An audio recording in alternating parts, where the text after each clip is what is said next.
pensais avoir une véritable vocation. Mais une vocation d'enseignante, pas une vocation de clown. Une lecture à haute voix, une reprise du grand oral de Grégory. L'extrait qu'il a choisi pour montrer son éloquence au jury du concours lors de la finale régionale. Le jeune garçon met de l'émotion dans ses textes, il aime les livres, dévore les textes, s'approprie les histoires. Ça raconte l'histoire d'une enseignante, comme indique le livre, la classe Pipelette. Donc la classe est Pipelette, elle bavarde beaucoup. Et la maîtresse va essayer de trouver plusieurs méthodes pour essayer de calmer la classe, mais elle n'y parvient pas et elle va péter un plomb à un moment. Grégory a besoin de lecture pour rêver, pour imaginer. Quand il lit un roman policier, il mène sa propre enquête entre les lignes. C'est de surtout mettre en scène dans ta tête ce qui se passe, parce que les livres avec beaucoup d'images, du coup ça travaille pas l'imagination.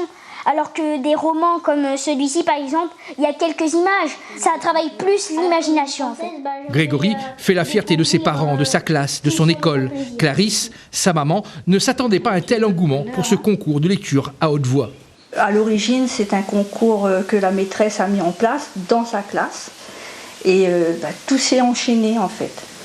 Et de se dire que grâce à lui, on va aller quand même sur la Comédie Française. La Comédie Française, le rêve du petit Saint-Josephois. Pensez donc, le jeune garçon fait du théâtre depuis 4 ans.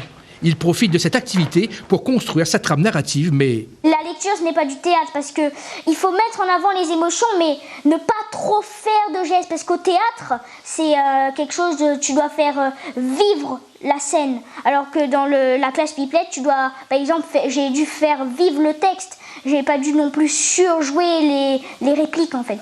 Dans la lecture comme dans la vie, Grégory arrive toujours jusqu'au bout de l'histoire. À 11 ans, il sait ce qu'il veut. J'aimerais écrire de l'humour plus tard.